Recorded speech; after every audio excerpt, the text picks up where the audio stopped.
Everyone, नागनपुरिया poultry equipment से आप देख रहे हैं हुक्मा टेम 4.0 कंट्रोल पैनल। आप इसमें देखेंगे सर कि हमने कुछ अपडेशन किए हैं। अपडेशन में आपको बता देता हूं क्या क्या हमने अपडेट किए हैं।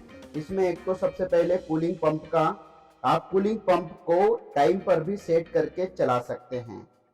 इसमें आप ऑन टाइम डालिएगा यहाँ पर कितना है, और ऑन टाइम जितना डालेंगे उतना ऑन टाइम चलेगा, ऑफ टाइम जितना डालेंगे उतना ऑफ टाइम चलेगा, है ना। इसके बाद में कुछ अपडेशन हमने ये किया है कि क्रॉस वेंटिलेशन विंडोज को आप बाय अमोनिया और बाय ह्यूमिडिटी भी चला सकते हैं। जब आपके फार्म के अंदर ह्यूमिडिटी इंक्रीज होती है तब आप क्रॉस वेंटिलेशन विंडोज को बाय ह्यूमिडिटी, और जब अमोनिया इंक्रीज होता है तब अमोनिया के अकॉर्डिंग चला सकते हैं। आप इसमें यहाँ पर ऑन टाइम डाल सकते हैं, दोनों साइड के विंडोज में होल्ड टाइम डाल सकते हैं, कितने टाइम आपकी विंडो खुलना है, उसके बाद में कब से कब तक खुलना है। तो इसमें रियल टाइम डाल सकते हैं आपकी रियल टाइम कब से कब तक ये विंडोज खुलेगी। बहुत सारे फार्मर्स के कमेंट आते हैं कि सर हम सेट नहीं कर पा रहे, हम कूलिंग की सेटिंग करें, इनलेट वेंटिलेशन विंडो की सेटिंग कैसे करें, क्रॉस वेंटिलेशन विंडो की सेटिंग कैसे करें। ठीक है, इसमें मैं आपको बता देता हूं कि सबसे पहले कंट्रोल पैनल इंस्टॉल होता है तो आपको बेसिक सेटिंग क्या क्या करनी है। सबसे पहले एक एग्जांपल देता हूं कि हमको किसी भी चीज को चलाने के लिए उसको ट्रिगर करना होता है। ट्रिगर कैसे करना होता है कि जैसे हमारे फार्म के अंदर फैंस है, कूलिंग सेटिंग में गए, कूलिंग सेटिंग पर जा करके मान के चलिए हमारे फार्म के अंदर 13 फैंस हैं। 13 फैंस में आप ये डिवाइड करिए कि कौन से फैन को कितने डिग्री टेम्परेचर पर चलाया जाए, है ना। इसमें कुछ चीजें और ऐड करी, बहुत सारे फार्मर भाई को तकलीफ आई थी कि जब हम जनरेटर को ऑन करते हैं या जब लाइट चली जाती है तो सारे फैन एक साथ स्टार्ट होते हैं। उसके लिए हमें क्या करना होगा, तो उसके लिए आपको ये करना होगा कि यहाँ पर ये डिले वाला कॉलम देख रहे हैं आप, ये यहाँ पर आप इसका डिले डाल सकते हैं, फैन का डिले डाल सकते हैं कि फैन का कितना डिले। आप मान के चलिए कि आपको ऐसा करना है कि मुझे फैन नंबर 1.10 सेकंड के हिसाब से डिले करना है। तो ये देखिए यहाँ पर 00 फैन नंबर लाइट जाने के तुरंत बाद फैन नंबर 1 चालू होगा, फिर 10 सेकंड के बाद में ये चालू होगा, 20 के बाद में, 30 के बाद में, 40 के बाद में, 50 के बाद में। ऐसा करने पर आपके फार्म में जो जनरेटर लोड पर चलता है वो लोड पर चलना बंद हो जाएगा। आप यहाँ से फैन का टेम्परेचर सेट कर सकते हैं, लाइक 31 डिग्री सेट किया हमने, ऐसे सारे फैन को सेट कर सकते हैं। इसमें भी आप 13 फैन में आप कुछ फैन को ह्यूमिडिटी पर सेट कर सकते हैं, ये देखिए। और जो लास्ट वाले जो साइड वाली वॉल में फैन लगे हुए होते हैं आप उन्हें अमोनिया पर सेट कर दीजिए, दो फैन को। अब मैंने ये लास्ट वाले फैन अमोनिया पर इसलिए सेट किए हैं कि बहुत सारे फार्मर्स बोलते हैं कि हमें वीएफडी की रिक्वायरमेंट्स है। अब वीएफडी की रिक्वायरमेंट्स क्यों होती है कि हमारा फैन जो है वो उसकी स्पीड स्लो करने के लिए वीएफडी की रिक्वायरमेंट होती है। लेकिन हम अगर ये साइड वाले फैन दोनों चलाते हैं नाइट के टाइम पर अगर हम दोनों साइड वाले फैन चलाते हैं तो आपके फार्म की अमोनिया एग्जॉस्ट तो होगी लेकिन सेम वीएफडी टाइप में होगी, स्लो होगी। इसलिए आपके फार्म को टेम्परेचर का किसी भी प्रकार का दिक्कत नहीं होगा या फिर टेम्परेचर लॉस होने की प्रॉब्लम हो, ये सारी कोई समस्या नहीं होगी। आपको एक और मैं आपको बता देना चाहता हूं कि इस फैन इस प्रोफार्मा के अंदर ये जो आपको दिख रहा है डिस्प्ले, इसके अंदर एक हिडन बटन है। बहुत सारे फार्मर बोलते हैं कि सर हमने तो सेट कर दिया है टेम्परेचर पर सारे फैंस को, लेकिन अब उन्हें हम टाइम पर कैसे चलाएं, क्योंकि हमारे इस पैनल में 2 मोड होते हैं, ऑटो और मैनुअल। अगर आपने मैनुअल करा तो 100% वो मैनुअल चलता रहेगा, है ना। तो आप क्या करेंगे, इसमें इसको हम क्लिक किए F10 पर, ये देखिए, मतलब F वाली जो भी सीरीज है उस पर क्लिक करेंगे तो आप on set on real time इसको डाल देते हैं हम शाम के 18 बजे से डाल करके अपन इसको सुबह के 6 बजे तक। ऑन टाइम हमको करना है 120 सेकेंड ऑन, और ऑफ टाइम हमको करना है 600 सेकेंड। तो ये क्या करेगा, एवरी नाइट, हर नाइट शाम के 6 बजे से चालू होकर के सुबह से 6 बजे तक ये इसके अकॉर्डिंग वर्क करेगा। फैन नंबर 10 120 सेकंड चालू होगा फिर बंद होगा। इससे आपका टेम्परेचर भी लॉस नहीं होगा और आपके फार्म के अंदर अमोनिया, ह्यूमिडिटी और टेम्परेचर कूलिंग बनी रहेगी। ये है ना, इसमें कुछ चीजें हमने एडिशनल की। इसमें एक और चीज ऐड करी हमने कि फार्मर्स बोलते हैं कि बहुत सारी चीजें होती है, हमको कूलिंग पैड की मोटर है वो टाइमिंग पर चलाना है, तो हमने इसमें ये कूलिंग पंप का एक ये सिंबल दिया है। ये कूलिंग पंप चलेगा, इसको आप बाय टाइम कर सकते हैं, बाय ह्यूमिडिटी। अगर बाय ह्यूमिडिटी करेंगे तो फार्म के अंदर अंदर इंक्रीज ह्यूमिडिटी जो है वो ह्यूमिडिटी आपको, उसकी जो ह्यूमिडिटी है वो ह्यूमिडिटी अगर इंक्रीज होती है तो फैन कूलिंग मोटर बंद हो जाती है। बट इसमें अगर आप टाइम पर करेंगे, इसको टाइम पर करके और यहाँ पर कूलिंग पंप को टाइमिंग सेट कर देंगे तो उसके अकॉर्डिंगली ये वर्क करेगा। मान के चलिए हमने 2 मिनट 120 सेकेंड ऑन किया, उसके बाद में हमने 120 सेकेंड ऑफ किया, तो ये हर 2 मिनट चालू होगा और 2 मिनट बंद होगा। ये एक एडिशनल फीचर है ह्यूमाटेम 4.0 में।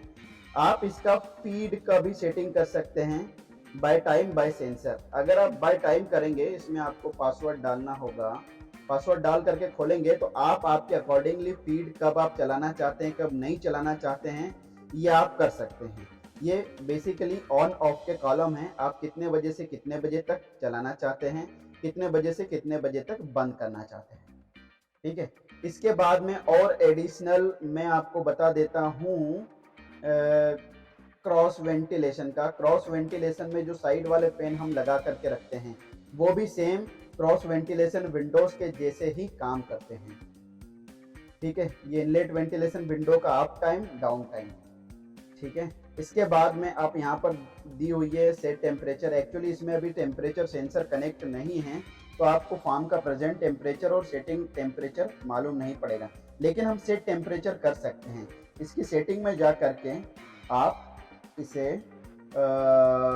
40 डेज की सेटिंग, ये देखिए 10, 20, 30 और 40, इसमें 40 डेज तक आप सेट कर सकते हैं, है ना। उसके बाद में हम बाहर जाते हैं, इसमें फिर सेटिंग में करते हैं। इसमें प्रोफार्मा के अकॉर्डिंग डालना है, जो भी आपकी इंटीग्रेशन कंपनी आपको बोलती है कि आपको डे 1 कितना चाहिए, डे 2 कितना चाहिए, डे 3 कितना चाहिए। अभी हमारे पैनल पर डे 3 चल रहा है तो हम इसमें ह्यूमिडिटी 70 डालेंगे, इंटर करेंगे, टेम्परेचर जो डालेंगे अपन 35 डिग्री डालेंगे, है ना, और अमोनिया जो डालेंगे वो 15 ppm डालेंगे। ठीक है, अब यहाँ पर हम फ्रंट पर जाएंगे तो आपको दिखेगा 3rd डे में ये सेट कर दिया, क्योंकि ये वाला कॉलम इसलिए खाली है ताकि इसमें अमोनिया का सेंसर, ह्यूमिडिटी का सेंसर अभी पुटअप नहीं है ना। ये सारी चीजें हैं। ये हो गया ऑटो का। आप इसमें और भी एडिशनल फीचर है, टोटल वाटर का कंजम्पशन सेंसर से आता है।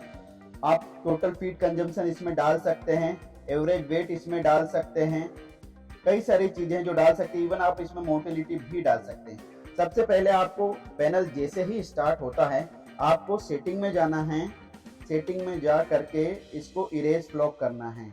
इरेज फ्लॉग कर दिया मतलब फ्लॉग खत्म। उसके बाद में न्यू फ्लॉग जब भी करेंगे आप और इसमें टोटल बर्ड डालेंगे, मान लीजिए 25,000 बर्ड डाला हमने, ठीक है, ये 25,000 बर्ड डाला है। उसके बाद में ये सीधे यहाँ पर आप बर्ड इन फार्म 25,000 दिख गया और इसमें डे 1 हो। एक तो ये है वेरी इंप्रेसिव। और इसके बाद में हम देखेंगे कि बहुत सारे फार्मर बोलते हैं कि सर अगर सपोज हम करते हैं कि किसी भी प्रकार से अगर फैन ना चले या कुछ ना हो तो हम इसमें अलार्म कैसे लाते हैं। तो आप इसमें अलार्म टेम्परेचर का डाल सकते हैं कि अगर आपने 36 डिग्री टेम्परेचर किया और अलार्म को ऑन कर दिया तो ये 36 डिग्री टेम्परेचर जाने के बाद में आपको फार्म का जो अलार्म है वो बजने लग जाएगा। इतने सारे एडिशनल फीचर्स हैं इस कंट्रोल पैनल में। फिर हम बाहर जाएंगे, ये तो सब ऑटो का हो गया। इसके बाद में मैनुअल पर भी जाएंगे। हम मैनुअल पर क्या क्या कर सकते हैं, यहाँ से जाएंगे हम मैनुअल से। आप देख लीजिए कितनी फीडिंग लाइन 1 2 3 4 5 6 7 8 9 फैन हैं। 3 फीडिंग लाइन से silo, lighting, heater, inlet window, cross ventilation और कूलिंग पैड, ये सब के सब हम मैनुअल चला सकते हैं। लाइक फीडिंग लाइन अगर हम मैनुअल चलाना चाहते हैं, इसमें पासवर्ड डाल करके खोलेंगे, फीडिंग लाइन मैनुअल ऑन कर दी, है ना। मैनुअल ऑन करने पर आप देखेंगे कि बर्ड फीड खाना स्टार्ट कर देता है, ऑन ऑफ करके चलती रहती है। ठीक है, ये हो गया इसका इंटरफेस। ठीक है, और भी बहुत सारी चीज़ें हैं इसमें जो कि आप और हम मिलकर सेट कर सकते हैं। आप इसको कस्टमाइज भी करवा सकते हैं आपके अकॉर्डिंगली, आपको किस टाइप से चलना है, किस टाइप से करना है, किस टाइप से आपका फ्लॉक को निकालना है। यहाँ पर डेली रिपोर्ट है, इस रिपोर्ट में आपका टोटल मोर्टेलिटी वगैरह लॉस्ट फ्लॉक के लास्ट डे में आप निकाल सकते हैं। उसके बाद में ये आईओ लिस्ट है। बहुत सारे फार्मर्स बोलते हैं कि इसमें क्या दिक्कत है, कैसे करना पड़ेगा आईओ लिस्ट में। तो इसमें सारी चीज़ें हैं कि आपको ओवरलोड रिले कहाँ मिलेगा, उसके बाद में पल्स कहाँ मिलेगा, फीडिंग लाइन कहाँ मिलेगी। अब इसमें देखिए ये फेस लॉस डाल रहा है, चूंकि ये कंट्रोल पैनल 3 फेज से नहीं कनेक्ट है, इसलिए 2.10 सिग्नल आ रहा है जो ग्रीन है। इसका मतलब ये है कि फेस लॉस से फेस तब आएगा तब ये रेड होगा। उसके बाद में ये सेंसर्स कहाँ कहाँ कैसे कैसे लगने हैं, उसके अकॉर्डिंगली ये सारी चीजें इसमें डलेगी। ये आप देख सकते हैं। इस पैनल से पोल्ट्री में इतना सिंप्लीफाई हुआ है, पोल्ट्री इतनी सिंपल हुई है कि बर्ड के अकॉर्डिंगली हम सारी चीजें बर्ड के अकॉर्डिंगली डाल सकते हैं, फार्मर के अकॉर्डिंगली डाल सकते हैं।